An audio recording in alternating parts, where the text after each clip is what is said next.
Hello students, most welcome to Vishwanath classes. और आज class 12 physics का एक नया टॉपिक एलसीआर सर्किट हम लोग डिस्कस करने वाले हैं। प्रीवियस लेक्चर में हमने बताया था सीआर सर्किट के बारे में, एंड उसके पीछे हम लोगों ने एलआर सर्किट के बारे में बात की। उसके पहले pure resistive, pure inductive, pure capacitive circuit का डिस्कशन किया था। सो आज का जो टॉपिक है इसमें तीनों कंबाइंड है, रेसिस्टर भी है, कैपेसिटर भी है एंड इंडक्टर भी है। सारे के सारे यहाँ पर प्रेजेंट हैं। तो इन दैट केस वही सब तरफ पढ़ेंगे। इम्पीडेंस क्या होगा, नेट हमारा जो पोटेंशियल डिफरेंस है पीक वैल्यू, उसका क्या वैल्यू आता है, क्या फॉर्मूला आता है, तो ये सारे चीज देखेंगे और कुछ केसेस भी बनेंगे इसमें। सो ये एलसीआर टॉपिक ना बहुत इंपॉर्टेंट है फॉर योर क्लास 12 को। ठीक है, एक कंडीशन है रेजोनेंस जो कि बहुत इंपॉर्टेंट चीज है। ठीक है, तो ध्यान से देखो इस टॉपिक को, एलसीआर सर्किट को। और ठीक है, तो स्टार्ट करते हैं एलसीआर सर्किट। ठीक है, तीन कॉम्बिनेशन हमको करना है। इसमें क्या आता है, हाँ, तो हम क्या करेंगे कि तीनों हमको कंबाइन करना है। तो चलो एक फिगर यहाँ पर बना लेते हैं। मान लो ये रेसिस्टर यहाँ पर है, ये रेसिस्टर यहाँ पर हम ज्वाइन कर दिए। ठीक है, यहाँ पर एक कॉइल ले लेते हैं। ठीक है, और यहाँ पर एक कैपेसिटर जोड़ देते हैं।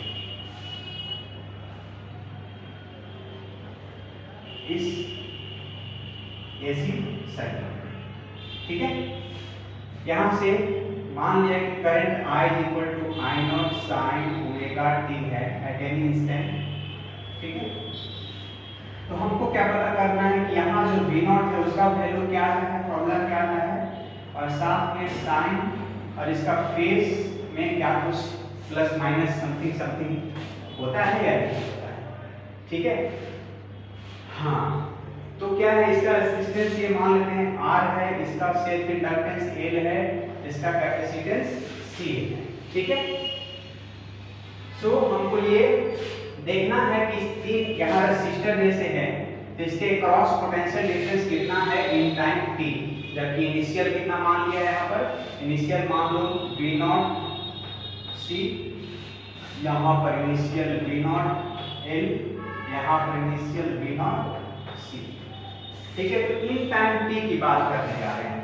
तो पोटेंशियल चाहिए across resistor in time t is equal to, initial वाला तो रहेगा ही, साथ में फेज वाला का कहानी होगा साइन ओमेगा t। फर्स्ट क्या ये होगा।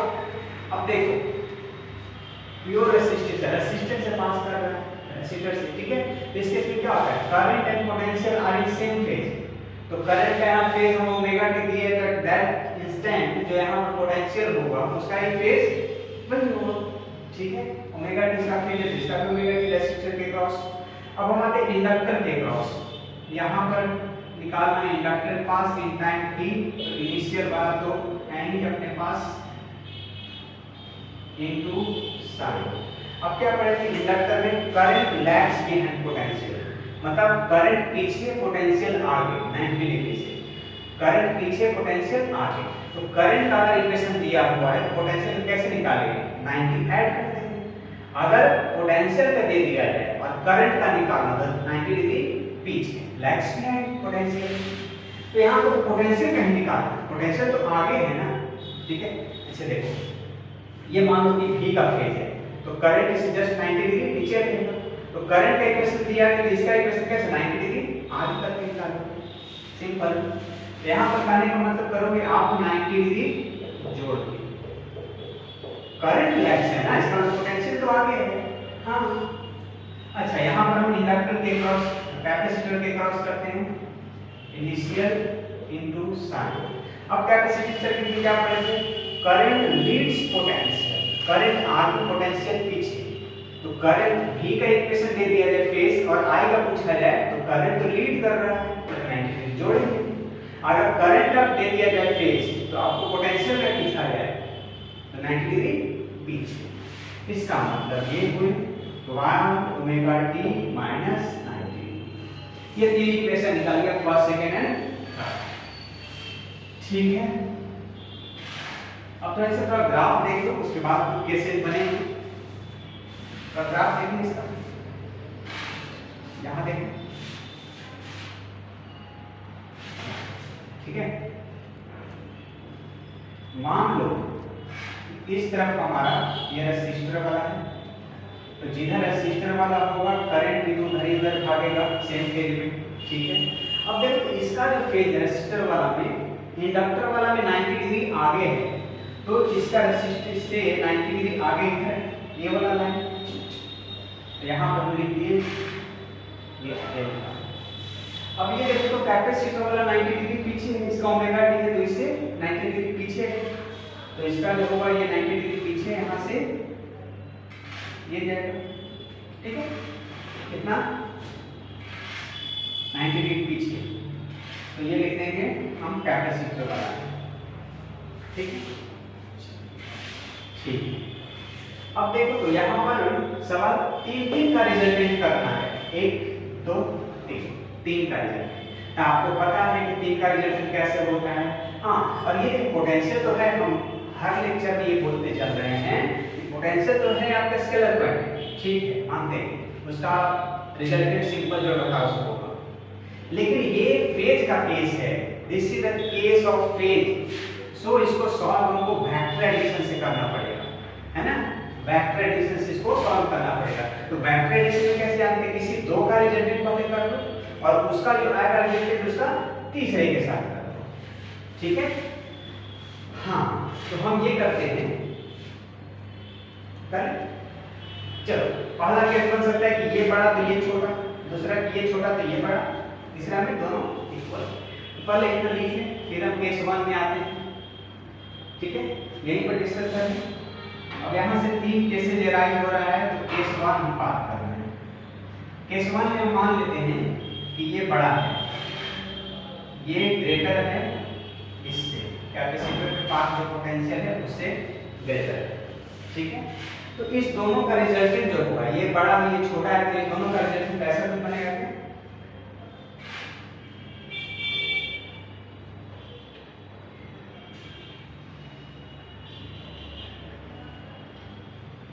देखो ये बड़ा है ये छोटा है, तो ये माइनस ये हो जाएगा, मतलब ये रहेगा, ये है हमारा V0 L minus V0 C, ये लाइन दिख रहा है।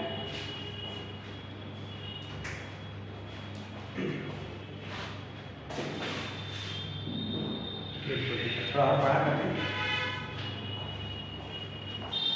थोड़ा और बड़ा करते हैं, ठीक है। चलो इसको मिटा देते हैं, केस 1 चलो, ये 3 इक्वेशन आप लिख लिए, हमको तो याद है। चलिए तो केस 1 में चलते हैं। केस नंबर 1, केस 1 में क्या मान लेंगे, ये ग्रेटर है, ये ग्रेटर है और ये छोटा है, ठीक है। तो इस दोनों का रिजल्ट क्या होगा, इस तरफ जाएगा, मतलब इसका फिगर ऐसा रिजल्टेंट का बन जाएगा, और ये हो जाएगा आपका V0 L minus V0 C, ठीक है। ये बड़ा है, अपोजिट में है तो माइनस करते हैं, माइनस कर बड़ा माइनस छोटा, ठीक है। ये दोनों का रिजल्टेंट करना है, तो ये दोनों का रिजल्टेंट कहाँ से भागेगा, बीच से भागेगा, दोनों का रिजल्टेंट बीच से भागेगा, ठीक है।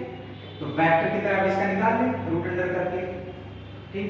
तो आओ जरा, V0 square equal to root under इसका स्क्वायर प्लस इसका स्क्वायर, तो इसका स्क्वायर लिखते हैं प्लस इसका square, V0 L minus V0 C, इसका ठीक है। अच्छा, एक चीज और बताओ, इसके लिए अपन क्या लिख सकते हैं, हम I0 into R लिख सकते हैं, रेसिस्टर के cross V equal to I into R, इतने बड़े साइंटिस्ट हम लोग को ओम्स लॉ देके गए फॉर्मूला, ठीक है। अच्छा, यहाँ पर जरा इंडक्टर के पास, इंडक्टर में रेजिस्टेंस नहीं रहता है, रेजिस्टेंस जैसा कोई क्वांटिटी है, दैट इज एक्सएल। कैपेसिटर वाला केस में एक्ससी रहेगा। तो यहाँ पर V equal to I into R, famous formula, into resistance, यानी रेजिस्टेंस के जैसा कोई क्वांटिटी है तो उसको कहते हैं हम लोग एक्सएल, माइनस यहाँ पर रेजिस्टेंस के जैसा कोई क्वांटिटी है वो है एक्ससी। देखो तो आई नॉट सबका खत्म, तो क्या बचेगा एक्सएल माइनस एक्ससी। ठीक है, इसको मिटा दें थोड़ा सा, इसका भी कोई जरूरत नहीं है, बना देंगे जिसमें जरूरत पड़ेगा। केस नंबर 1 हम लोग डील कर रहे हैं।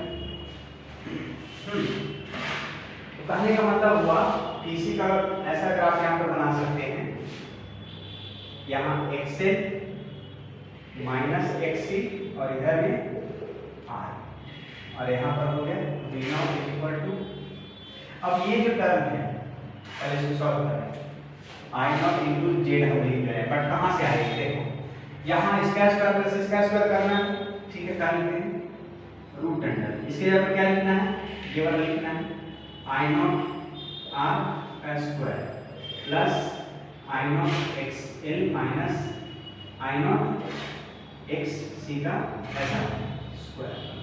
अब यहाँ से आई नॉट कॉमन स्क्वायर करके कॉमन कर दो तो यहाँ से अल्टीमेटली क्या होगा, इतना चीज तो आपको पता है, आई नॉट बाहर निकल जाएगा, रूट के अंदर आ गया हमको R square plus XL minus XC का स्क्वायर रहेगा। यहाँ से रूट हट गया, ठीक है, रूट डाल दिया, स्क्वायर का रूट चढ़ गया, ठीक है। अब देखो तो v equal to I into something देख निकाल देते हैं, v equal to I into R देख निकाल देते हैं। तो यहाँ जो ये वाला टर्म दिख रहा है ये r जैसा ही कोई क्वांटिटी है और इसी को हम z कहते हैं, इंपेडेंस कहते हैं, ठीक है। तो जो हमारा वैल्यू बन गया, जो हमारा बना यहाँ से वो क्या हो गया, v not equal to I not into Z, v not equal to बन गया आई नॉट इंटू जेड। यहाँ पर जेड है इंपेडेंस, नेट इंपेडेंस कहेंगे इंपेडेंस, ठीक है। जेड किसके जगह पर आया, root under R square plus, यहाँ पर लिख लो कहीं साइड में, जेड इक्वल टू बनता है R square plus XL minus XC का स्क्वायर पूरे का। यहाँ पर इंपेडेंस ये है तीनों के केस में, अगर एल वाला बड़ा हो सी वाला छोटा हो, ठीक है। तो देखो ये एक्सएल माइनस एक्ससी इसका स्क्वायर ये हम लिया, v नॉट का वैल्यू क्या है आई नॉट इक्वल जेड। तो हम पहले यहाँ पर जेड लिख दिए थे, है ना, जेड में पहले ये ला के दिखाना था जेड, चलो अभी दिखा दिया आई नॉट जेड लिख दिए, सबका आई नॉट खत्म हो गया, यहाँ भी तो खत्म हो गया, ठीक है, और ये भी खत्म। तो जेड रेजिस्टेंस वाले का हमसे ग्राफ कर दिए प्लॉट, यहाँ पर सबका आई नॉट पूरा करके यहाँ पर इसके जगह लिखा गया आई नॉट इनटू जेड। तो आई नॉट सब खत्म, तो ये चीज बचा, ठीक है। तो ये नेट जेड क्या होगा, नेट इंपेडेंस हुआ, मतलब resultant of R XL and XC, ये तीनों का रिजल्टेंट है हमारा यहाँ पर Z impedance in LCR circuit. LCR circuit में जेड क्या है, इधर equivalent of R XL and XC, या रिजल्टेंट ऑफ, ठीक है। चलो v not equal to I not into Z बन गया, फिर जेड इक्वल टू ये भी फॉर्मूला आप लिस्ट आउट करते हैं, v नॉट इक्वल टू हो गया आई नॉट इनटू जेड, ठीक है। अच्छा, तो पहला केस तो ये बन गया, v नॉट का फॉर्मूला ये। अब जरा ये देखो तो करंट किस तरफ है, ठीक है, ये वाला फिगर है, देख लो इधर आर है तो इस तरफ करंट था, ठीक है। तो करंट से पोटेंशियल क्या है, जो नेट हमारा पोटेंशियल है v नॉट क्या है, करंट से आगे है, यहाँ पर करंट पीछे है। तो बताओ तो करंट पीछे किस केस में होता है, यहाँ पर करंट लैग कर रहा है पोटेंशियल से, v नॉट के पीछे है I, तो करंट लैग किसमें करता है, इंडक्टिव सर्किट में। इसका मतलब कि अगर ये बड़ा है इंडक्टर वाला L, अगर ये बड़ा है, कंडीशन लिखा है ना ये, अगर ये बड़ा है तो जो ये सर्किट होगा LCR हमको वो इंडक्टिव सर्किट की तरह बिहेव करेगा। कैसा, इंडक्टिव सर्किट, क्यों, क्योंकि यहाँ पर करंट लैग कर रहा है पोटेंशियल से, तो करंट लैग इंडक्टिव सर्किट में होता है। इसका मतलब ये हुआ एज पर दिस यहाँ करंट लैग कर रहा है, तो हम लिख सकते हैं कि इन दिस केस का मतलब ये वाला फर्स्ट नंबर केस जो है, in this case current lags potential by 90 degree. तो नहीं है, देखो तो 90 डिग्री प्योर इंडक्टिव क्या था, करंट 90 डिग्री लैग करता था। यहाँ पर ये पीछे है, मानते हैं पीछे है, बट ये V से 90 डिग्री पीछे नहीं है। V का ये करंट का ये 90 डिग्री पीछे नहीं है, कोई एंगल मान लेते हैं फाई है। अब इस फाई का तो कैलकुलेशन करना होगा, तो यहाँ से इम्पीडेंस ट्रायंगल बना दो, ठीक है। ये है XL minus XC, XL minus XC ये वाला वैल्यू, ठीक है, डिवाइडेड बाय R। तो हम कह सकते हैं इसमें बनेगा एक फॉर्मूला मेरा tan phi equal to XL minus XC by tan phi perpendicular ये परपेंडिकुलर जिसका वैल्यू ये वाला है XL minus XC by R। यहाँ पर देखो ना, यहाँ पर देखो ये phi, ठीक है, XL माइनस XC, यहाँ पर ऐसे ड्रॉ कर दो, इम्पीडेंस ट्रायंगल ये बन गया, ये है आपका XL माइनस XC, इसमें देखो, ठीक है, चलो यहाँ, ठीक है। तो ये XL माइनस XC ये वाला बन गया, यहाँ छप गया, चिपका दो इसको, R को यहाँ चिपका दो, चिपका हुआ पहले से R वही करें, ठीक है, इसको चिपकाने की जरूरत पड़ा। ये इम्पीडेंस ट्रायंगल बना, क्या बना, इम्पीडेंस ट्रायंगल। अब इम्पीडेंस ट्रायंगल बनाते हैं, हम tan का ले लो, perpendicular by base, this by this, खत्म, फर्स्ट केस खत्म। हाँ, तो ये क्या हुआ, this case current lags behind इतना बाय 5। इसका मतलब ये हो गया कि इस केस में ये इंडक्टिव सर्किट की तरह बिहेव कर रहा है, और इंडक्टिव सर्किट की तरह बिहेव कर रहा है, इसका मतलब कि जो पोटेंशियल होगा वो 90 डिग्री आगे होगा, सॉरी 90 डिग्री फाई से आगे होगा। करंट लैग कर रहा है, इसका मतलब पोटेंशियल फाई से आगे होगा। तो इस केस में जो यहाँ पर लिखेंगे, चलो हो गया खत्म। तो यहाँ पर लिख रहे हैं तो सोर्स के पास जो हमारा पोटेंशियल निकालना था, तो V इक्वल टू लिखेंगे V0 sin ओमेगा t, इतना तो रहेगा ही। और ये चूंकि हमारा L बड़ा है, तो ये इंडक्टिव सर्किट की तरह बिहेव कर रहा है, तो V का पोटेंशियल क्या होगा, आगे होगा करंट से, है ना, करंट से आगे है V कितना, हाई लेवल से। इसका मतलब करंट का जो फेज था, करंट का जो फेज था, ये वाला लिख रहे हैं V equal to V0 into sin A plus phi। यहाँ क्या लिखा हुआ था याद नहीं, V0 is equal to I0 into पहला, दूसरा और ये तीसरा। फेज निकालना था, Z बताना था, V0 बताना था, और V का इक्वेशन बताना था, जब I का I is I into sin omega t in LCR circuit, जहां पर कि XL ये इंडक्टर के पास का पोटेंशियल ग्रेटर है कैपेसिटर के पास का। तो ये हमको इक्वेशन बन गया।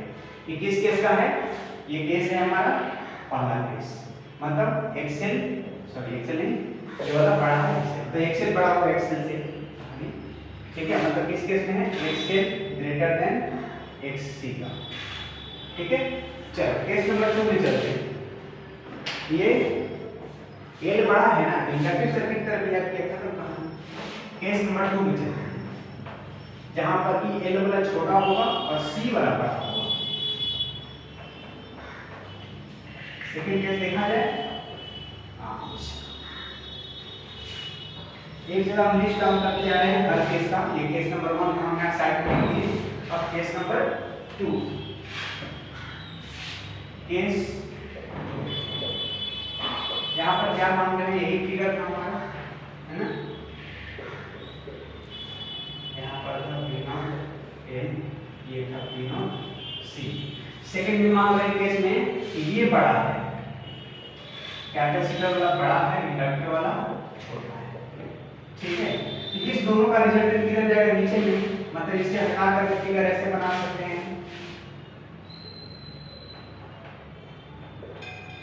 इधर ही करंट होगा, ठीक है, करंट हमारा इसी तरह से पेज में, और ये क्या कहलाएगा, ये माइनस ये बड़ा है, इसको लिख दो V not C minus V not A, ठीक है। और इस दोनों का रिजल्टेंट अब पीछे ये, पहले इस दोनों का रिजल्टेंट निकला, जब ये आया अब इस दोनों का रिजल्टेंट होके हमको ये पीक वैल्यू वी नॉट, तो जब देखते हैं तो इस दोनों का रिजल्टेंट निकालो, क्या बन जाएगा यहाँ से एन लिखें तो V not is equal to बन जाएगा रूट अंडर इसका स्क्वायर प्लस इसका स्क्वायर, तो कर दो V not C minus V not A, इसका स्क्वायर करना है प्लस वी नॉट आर का स्क्वायर। आपको पता है ये I not into X C होगा, और अगर नहीं पता है तो पीछे लेक्चर ले जाओ, यहाँ पर I not into X L होगा, यहाँ पर आई नॉट इंटू आर होगा, लिख लें क्या, यहाँ पर हो गया आई नॉट इंटू आर, ठीक है। यहाँ पर I not into X L, I not into X C, I naught में into X L, I naught जैसे भी शेयर करना है लिखो फॉर्मूला पुट करना है और क्या, हाँ जी, तो क्या लिखें I not into X C minus I not into X, इसका square minus I not into R का स्क्वायर। यहाँ से कॉमन हो जाएगा आई नॉट स्क्वायर सारे में, तो आई नॉट स्क्वायर कॉमन हो जाएगा, सॉरी प्लस यहाँ से आई नॉट स्क्वायर से आई नॉट बाहर निकल गया और बच गया रूट के अंदर क्या बचा बोलो x C minus X L का स्क्वायर प्लस आर स्क्वायर, ये बचेगा ना, यही हमारा। अब क्या आदत है v equal to I to R देखने का, v इक्वल टू आई तो है ये रूट वाला चीज, इस रूट वाले चीज को ये सिंगल टर्म मान लिया गया, रेजिस्टेंस के जैसा कोई क्वांटिटी वही अपना खानदानी इंपीडेंस। तो ये जो आपने लिख रहा है रूट के अंदर, तो हम वहां से बन गया v not is equal to I not into Z, Z क्या है इंपीडेंस, नेट इंपीडेंस कहेंगे है ना, कहने का मतलब कि जेड इक्वल टू यहाँ पे लिख देते हैं root under R square plus X C minus X L का, एक फॉर्मूला अपना V not I into Z, तो जेड का मतलब ये होगा, तो ये और ये आर एक्स एल और एक्स एल ये तीन का इक्विवेलेंट है हमारा जेड इंपीडेंस, ठीक है। तो वहां पर वो ग्राफ हो गया, ठीक है, इसको हम आई नॉट इंटू आर लिखेंगे, इसको I not into X C I naught minus ये, ठीक है। अब यहाँ पर जरा देखो तो एक चीज बहुत इंपॉर्टेंट गौर करो, ये करंट इस डायरेक्शन में है, ठीक है, नेट पोटेंशियल इस तरफ है, आई नॉट सब खत्म हो गया, तो बचेगा रेजिस्टेंस का, ठीक है। तो देखो तो करंट जो है ना यहाँ पर पोटेंशियल से आगे चल रहा है, करंट लीड्स पोटेंशियल, ठीक है। यहाँ फिगर इसका करंट देख लो, इसको हम यहाँ बनाना है, ठीक है। आई नोट सबको डाल दें, इसमें भी आई नोट आएगा, ठीक है, कुछ ऐसा फिगर आर इसी तरफ हमारा करंट है और ये है हमारा x C minus XL, x C minus XL और यहाँ पर बन गया जेड, क्योंकि इसका भी तो आई नोट खत्म, इसका भी आई नोट खत्म, ठीक है। हाँ जरा देखो तो यहाँ पर जो है करंट आगे चल रहा है, ठीक है, ये वाला केस भी देख सकते हो, यहाँ से वी नॉट करंट आगे, इसका मतलब क्या हुआ इंडक्टिव सर्किट कितना कैसे चल रहा है 22, ठीक है। तो आई नोट का रेजिस्टेंस कैसे बनानी है, इसका और इसका रिलेटेड जेड है ना, ठीक है। तो यहाँ पर देखो जरा करंट पोटेंशियल को लीड कर रहा है, कहने का मतलब इन दिस केस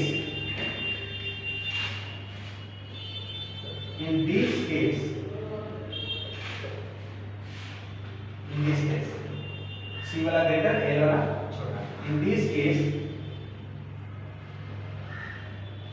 ये जो सर्किट है behaves as capacitive circuit, capacitive circuit क्यों लिखा गया कि कैपेसिटिव सर्किट की तरफ बिहेव कर रहा है, बिकॉज़ ये करंट लीड कर रहा है पोटेंशियल को by an angle that is let it be 5, 5 से आगे चल रहा है। तो कैपेसिटी बहुत सिंपल है, देखो भाई सी वाला बड़ा है तो ये एलसीआर कॉम्बिनेशन, एलसीआर जो सर्किट है सी वाला बड़ा के केस में कैपेसिटिव की तरह काम कर रहा है। अगर एल वाला बड़ा है तो एलसीआर सर्किट इंडक्टिव सर्किट की तरह काम कर रहा है, प्योर नहीं, ठीक है, मतलब 90 डिग्री से नहीं, कुछ एंगल फाई से कम या ज्यादा होगा। इस केस में जैसे कि फाई से आगे चल रहा है, पोटेंशियल से फाई आगे चल रहा है करंट, पिछले केस में देखे थे पीछे चल रहा था, ठीक है, करंट, ठीक है। तो in this case we have said capacitive circuit by phi. अब इसी में आपको tan फाई की इक्वल है, tan फाई क्या निकाल लोगे यहां से, इंपेडेंस ट्रायंगल बना लो, यहां से इंपेडेंस ट्रायंगल बना लो, यहां से खींच दो फाई, ये देखो XL माइनस XC है तो ये भी चिपका दो यहां पर, XL minus XL, XC minus XL, तो ये इसके लिए परपेंडिकुलर और ये बेस, यहाँ से tan phi is equal to XC minus XL by खत्म, बस। अब इसका आगे हम एक जगह लिस्ट करते हैं, जैसे कि फर्स्ट का लिस्ट हम किए एक जगह, देखने सब दिखाई दे रहे हैं, हाँ दिक्कत है कुछ,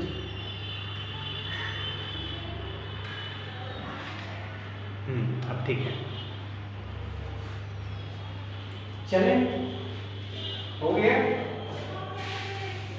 चलिए मिटा। तो ये करंट आगे चल रहा है, पोटेंशियल पीछे, तो इसका हम एक जगह इक्वेशन लिख दे रहे हैं, इस जगह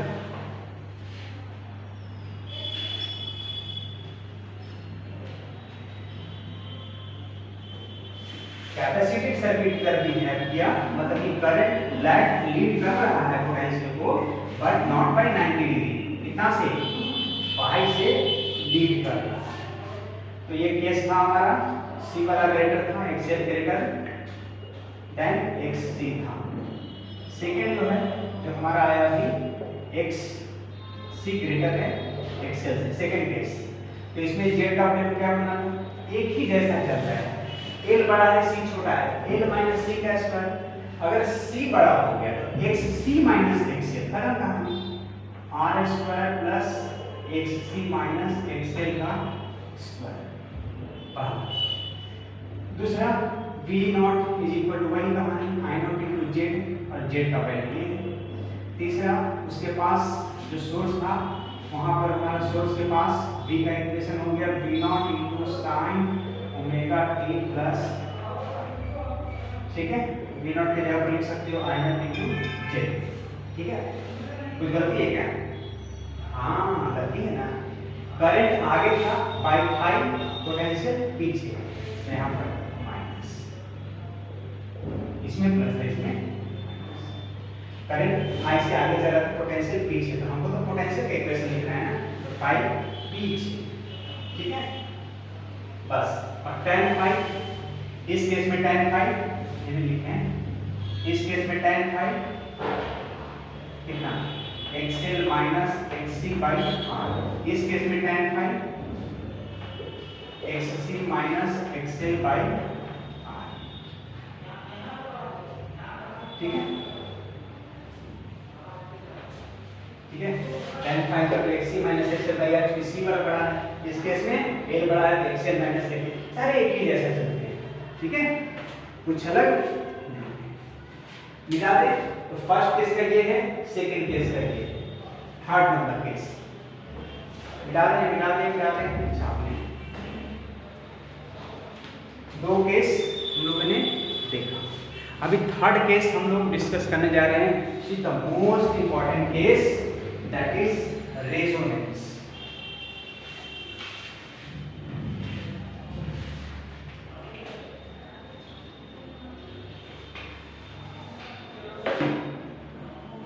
चलिए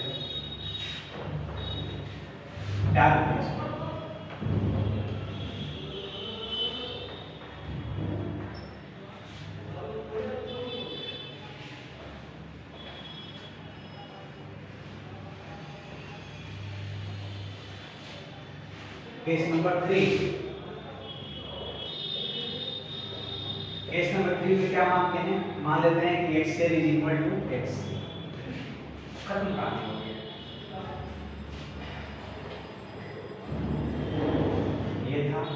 V नॉट R, ये था V नॉट L, ये था V not C।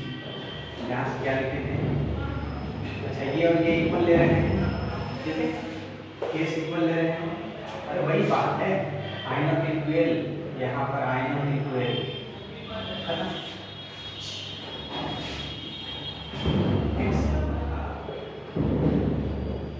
I not Excel XC और जैसे I not into I not का हो गया, ग्राफ ऐसे भी हम बना सकते हैं। इधर R हो गया, इधर R है उसी तरफ करंट, इस तरफ करंट होगा, ठीक है। ये हो गया एक्सेल, ये हो गया एक्सी, ये दोनों इक्वल मतलब हो गया। मतलब बच गया क्या?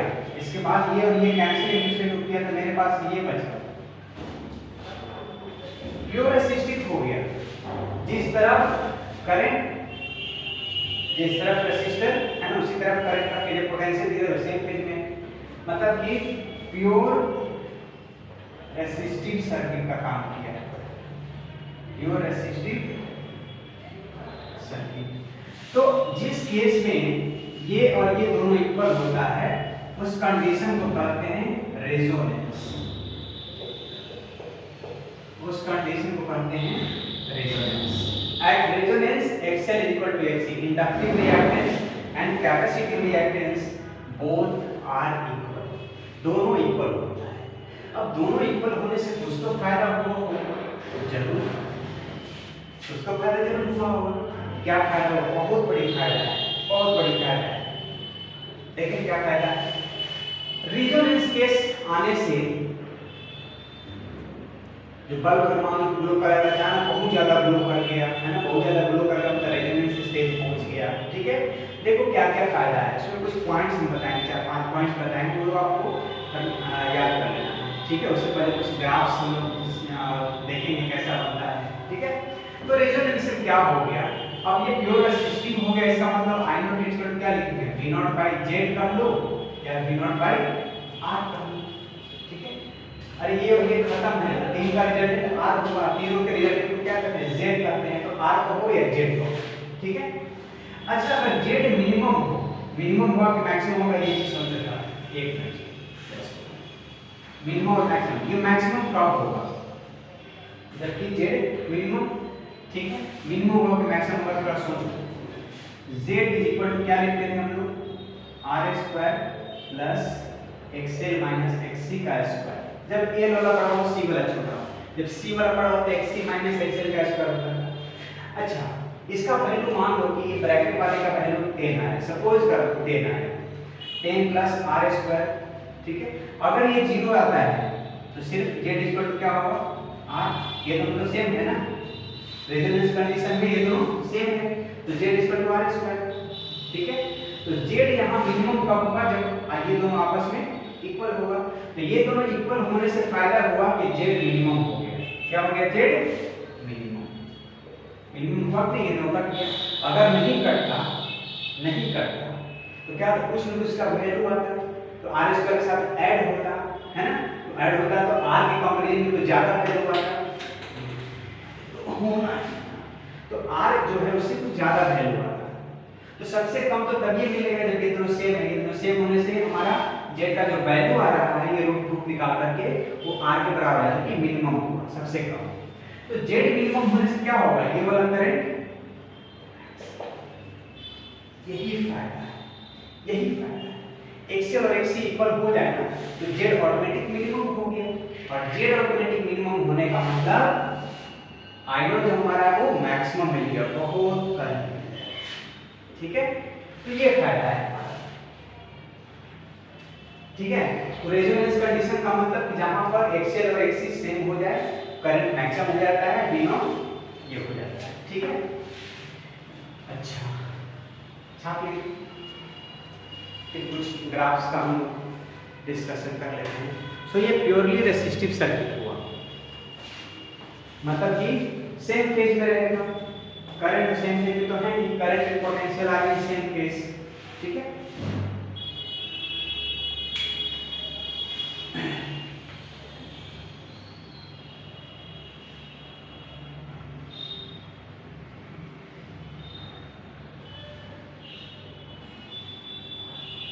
ठीक है, थीटा है। चलिए, तो इस केस में हमको करंट मैक्सिमम हो गया। ठीक,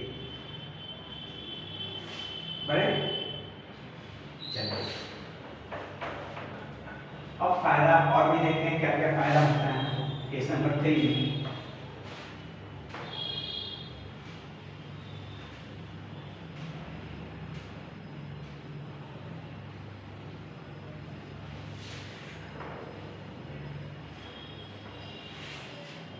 ठीक, कुछ ग्राफ देखते हैं हम लोग। फ्रीक्वेंसी, एंगुलर फ्रीक्वेंसी नहीं, एंगुलर फ्रीक्वेंसी पता है। अच्छा, ओमेगा इज इक्वल टू एक सब पहले लेते हैं, omega not is equal to 2 pi f होता है। क्या होता है? 2 पाई f, इसको भी f not he angular frequency यही होगा 2 पाई f नॉट। अच्छा, इस केस में क्या है, एक्सएल और एक्ससी दोनों सेम है, रेजोनेंस में एक्सएल और एक्ससी सेम है। आपको एंगुलर फ्रीक्वेंसी चाहिए, एंगुलर फ्रीक्वेंसी का फॉर्मूला चाहिए। ठीक है, तो इसके लिए आप क्या लेते हो, omega into L, peak value ले लेते हैं। चलो ऐसे इस केस में क्या होता है, omega equal to omega not at resonance, resonance में। ठीक है, तो यहाँ पर क्या लेते हैं 1 बाई ओमेगा नॉट इनटू सी। यहाँ से हमको ओमेगा का वैल्यू निकालना है, तो क्या ऐसा लिख सकते हैं 1 by L C omega not equal to root under L C, लिख सकते हैं ऐसा क्या? अच्छा, ये हम एंगुलर फ्रीक्वेंसी में है, हम थोड़ा सा एफ नॉट हमको पता करना है, तो इसके जगह पर क्या लिखते हैं हम लोग 2 पाई एफ नॉट। अरे भैया आप नहीं समझे, ओमेगा को क्या कहते हैं 2 पाई बाई टी कहते हैं। क्या कहते हैं 2 pi by T, 1 by time period क्या होता है, फ्रीक्वेंसी होता है ना, तो वही तो लिख रहे हैं डायरेक्ट 2 पाई। ठीक है, इसको लिखते हैं 2 pi F naught equal to 1 by root L C. F naught कितना हो गया 1 by 2 pi root L C, 1 by 2 pi root L C. तो ये हो गया हमारा फ्रीक्वेंसी का एंगुलर फ्रीक्वेंसी ये, और इसके जगह पर एक एफ नॉट दिया है।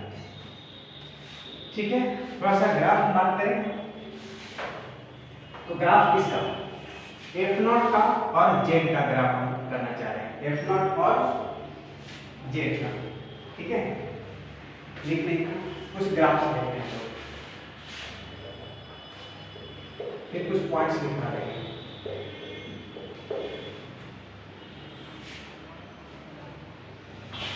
हो गया? ठीक है, आगे तो एक तरफ हम ले लेते हैं ग्राफ में, हम ले लेते हैं फ्रीक्वेंसी। ठीक है, और इधर ले लेते हैं हम ग्राफ किसका किसका, देख लो यहाँ से आर का, एक्सएल का और एक्ससी का, ये तीनों का ग्राफ एक ही साथ में दिखा है, किसके साथ, वर्सेस फ्रीक्वेंसी। ये ग्राफ दिख रहा है ना, तीनों टाइप का जो रेसिस्टेंस है उसका हाँ दिख रहा है, फ्रीक्वेंसी के साथ हम ग्राफ देखने जा रहे हैं। तो क्या रेजोनेंस कंडीशन फॉर्मूला में लिख लो, पास लिख दें। चलो एक्सएल इक्वल टू क्या तो लिखा हुआ है, देख लो एक्सएल इक्वल टू यहाँ पे लिख लो, एक्सएल इक्वल टू क्या होता है ओमेगा इनटू एल होता है, एक्ससी क्या होता है 1 बाई ओमेगा इनटू एल होता है।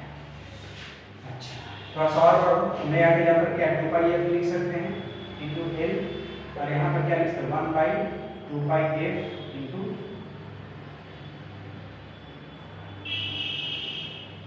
सी लिख सकते हैं। तो देख लो, तो फ्रीक्वेंसी के साथ एक्सएल का क्या रिलेशन है, डायरेक्ट रिलेशन है। तो यहाँ पर हम लिखेंगे ये जो रिलेशन है एक्सएल के साथ फ्रीक्वेंसी का, वो डायरेक्ट का रिलेशन है, डायरेक्ट का रिलेशन। बहुत अच्छा, यहाँ एक्ससी के साथ देख लो तो फ्रीक्वेंसी का इनवर्सली रिलेशन है।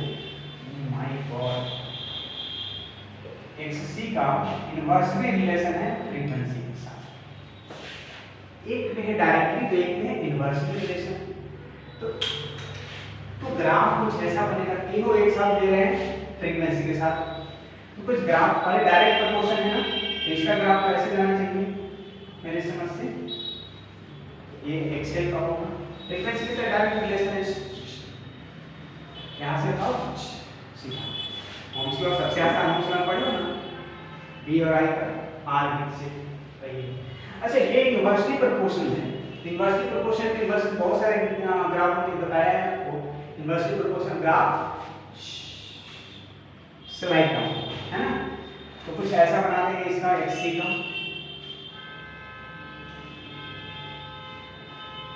कुछ ऐसा है ना, ये किसका होगा एक्स सी का इन्वर्सली प्रोपोर्शनल फ्रीक्वेंसी के साथ। और ये जहां रेजिस्टेंस का सवाल है और आर बचा, तो आर क्या है, वो तो कांस्टेंट है, ठीक है। तो उसका ग्राफ आप नीचे से सीधा बना लो या इधर से बना लो। फ्रीक्वेंसी आर के साथ एफ का क्या रिलेशन है, R and F directly relation, ठीक है। एफ नहीं सॉरी कांस्टेंट है, कांस्टेंट है। फ्रीक्वेंसी बढ़ते है तो भी आर का कोई फर्क नहीं पड़ता, वो पॉइंट्स में लिख पाएंगे, ठीक है। तो यहां से कुछ ऐसे बना लो, ये आर बना लेंगे, कांस्टेंट है, एफ बढ़ते जाए तो भी आर फिक्स रहेगा, ठीक है। तो ये हो गया ग्राफ तीनों का। और एक पॉइंट यहां पर जहां दोनों एक्सएल और एक्सी वाला मिला वैल्यू सेम होता है रेजोनेंस में। रेजोनेंस का मतलब ही होगा एक्सएल इक्वल टू एक्सी, इसका मतलब यहां से ये जो वैल्यू होगा उससे, ठीक है। चलो खत्म। तो ये ग्राफ हो गया इसका इसका इसका भी फ्रीक्वेंसी, बहुत इंपॉर्टेंट ग्राफ है, ठीक है। चले आइए देखो,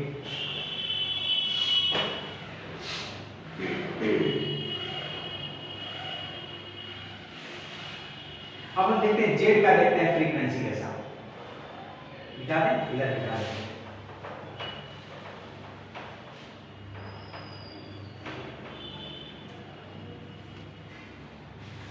जेड वर्सेस फ्रीक्वेंसी, दूसरा देखने जा रहे हैं, जेड वर्सेस फ्रीक्वेंसी, ठीक है। अच्छा तो इसके लिए थोड़ा सा दिमाग लगाना पड़ेगा,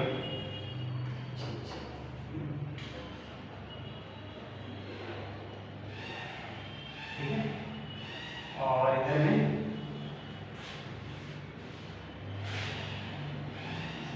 ठीक है, हाँ तो सोचो इसमें जरा पहले फॉर्मूला कराते हैं, ठीक है। क्या फॉर्मूला है, z इक्वल टू होता है, यहाँ नीचे लिखें, z इक्वल टू जैसा हम लोग जानते हैं क्या होता है, R square plus XL minus XC का स्क्वायर, है ना, ठीक है। चलो आप बस इसका एक्सटेंशन करें, क्योंकि देखो डायरेक्ट जेड का रिलेशन नहीं दिख रहा है एक्सएल